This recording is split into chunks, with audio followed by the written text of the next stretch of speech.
Forget the powdered wigs and candlelit ballrooms. That England existed, but it belonged to a tiny handful of people at the very top.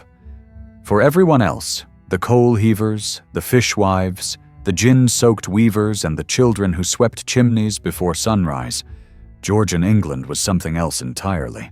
And here is the detail that never makes it into the history books. In the richest, most powerful city on earth, more than half of all children born in London would not survive to see their 10th birthday. If that surprises you, then stay with us. Because the real story of this era goes far deeper than anything you were taught in school. And if this kind of history is what you are here for, make sure you are subscribed, because what comes next is only going to get more extraordinary. London in the 1700s was the largest city in the Western world, home to 500,000 souls crammed into a space that had no business holding that many people. To wake up there as an ordinary working person was to be assaulted before you even opened your eyes. The noise began before dawn. Cart wheels grinding on stone. Cattle being driven to Smithfield. Street vendors crying their wares in voices trained to cut through the chaos. Hot pies, fresh milk, rat poison. Each seller had their own call, and Londoners learned to read them like a language. Then there was the smell. The Thames, running directly below the city, was an open sewer. Every slaughterhouse, every tannery, every household in a city of 500,000 people discharged its waste into the ground or the water, and all of it found its way to the river eventually. On a hot summer's day, the stench could stop a man in his tracks from a mile away. And yet for the people who lived beside it, it was simply the smell of home. You stopped noticing it. Visitors, however, did not. One French diplomat wrote that he had expected a great city and instead found a great drain. And yet that same river was the engine of everything. The Port of London was the busiest in the world, and the men who worked it, the coal heavers, the lumpers, the lightermen, were among the hardest worked and worst paid people in England. A coal heaver might shift 30 tons by hand in a single day. 30 tons, in the dark, breathing black dust. And the wages for that labor were frequently stolen by the gangmasters who controlled employment and also happened to own the only tavern where the men were expected to spend what little they earned. There was no safety net, no compensation for injury, no sick pay. You worked or you starved. Those were the only two options on the table. Travel north to Liverpool, and you encounter a city in the middle of a transformation that was making it rich beyond imagination, and that would take generations to honestly reckon with. By the 1780s, Liverpool-based ships were responsible for approximately 40% of the entire European slave trade. The ships left with textiles and guns, reached the West African coast, exchanged those goods for human beings, crossed the Atlantic in conditions of deliberate horror, and returned to Liverpool loaded with sugar, rum, and cotton. That cycle built the grand merchant townhouses near the waterfront. It funded the banks and the insurance houses. It was the financial foundation beneath nearly every thriving business in the city. And for the dockworkers and rope makers and sail makers whose livelihoods depended on those ships sailing, it was simply work. The moral reckoning, when it came slowly and against fierce resistance from those with the most to lose. Back in London, the housing situation was its own kind of disaster. The city had grown without plan and without mercy. Respectable houses had been subdivided again and again, until a building that once held one prosperous family now held 40 people. Each room was a household.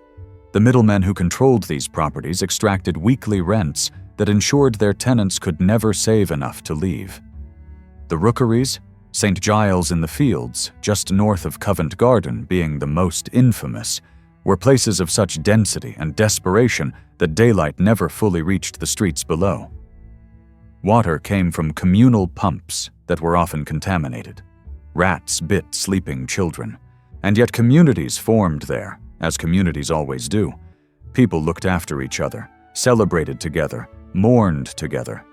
The wretchedness of the conditions never quite managed to extinguish the humanity of the people living in them. Gin deserves its own moment, because the gin craze of this century was not simply a story of moral failure. At its peak, Londoners were consuming 11 million gallons of gin per year. The famous signs outside the gin shops promised drunk for a penny, dead drunk for tuppence, clean straw for nothing. For a woman working 16 hours a day in a weaving shed for wages that barely paid her rent, gin was not self-destruction. It was the only anesthesia available. Hogarth painted it. The government eventually legislated against it, but the drinking itself made a terrible kind of sense in a world that offered the poor almost nothing else. And yet the 1700s were also a period of remarkable intellectual life, and much of it happened in public, in spaces that anyone could enter. The coffee houses of London, several thousand of them by mid-century, were extraordinary places. For a penny, you could sit all day, read the newspapers, and argue with whoever sat down beside you. Lloyd's of London started in one. The first proper newspapers were born in them. Samuel Johnson held court in them.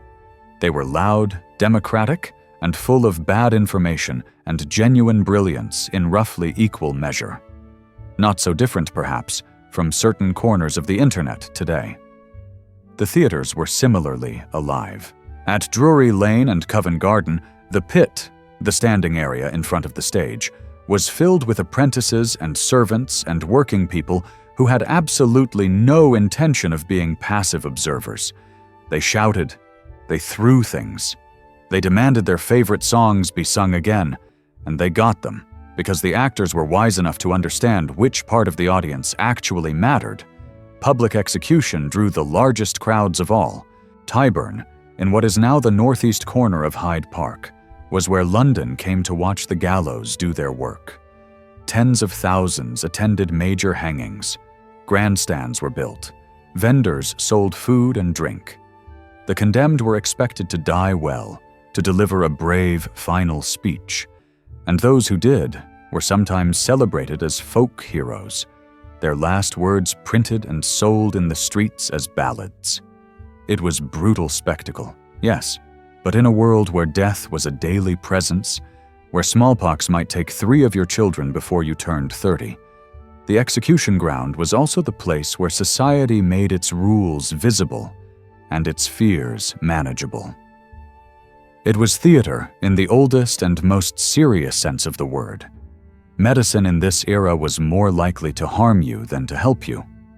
Doctors still believed in the 4 humors. The treatments were bleeding, purging, and blistering, procedures that weakened patients who might otherwise have recovered on their own. For the poor, even this dangerous care was largely out of reach. Most sick working people were treated at home with herbal remedies or by the local apothecary, whose knowledge was unscientific but occasionally, accidentally, effective. The great voluntary hospitals existed, but they could not come close to meeting the need. Women had no legal identity apart from their husbands.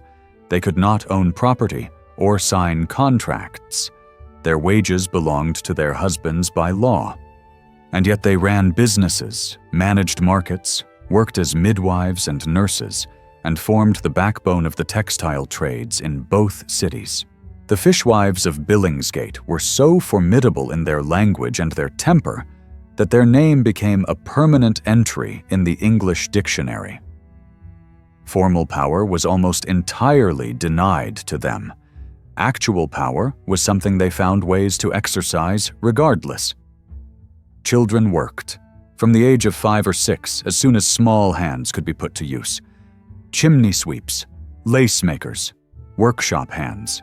The parish apprenticeship system, designed in theory to give poor children a future, functioned in practice as a pipeline of cheap, near-captive labor for employers who had little obligation to treat them with anything resembling decency. And still, in the gaps between the labor, children played. They chased each other across the cobblestones. They were fully alive in their present, even when that present was very hard. By the end of the century, the first tremors of change were beginning to be felt. Reformers were publishing. Abolitionists were organizing. Sunday schools were teaching poor children to read. The questions that would define the 19th century, about labor, about freedom, about what a society owed its most vulnerable people, were beginning to be asked out loud. But for most of the 1700s, ordinary life in London and Liverpool was simply the relentless work of staying alive. The men and women who managed it were not waiting for history to improve. They were living it, right now, with everything they had: their endurance, their humor, their stubborn insistence on community and meaning in the middle of genuinely brutal circumstances. That is not a footnote to the Georgian era. That is the Georgian era. And it deserves to be remembered as exactly what it was.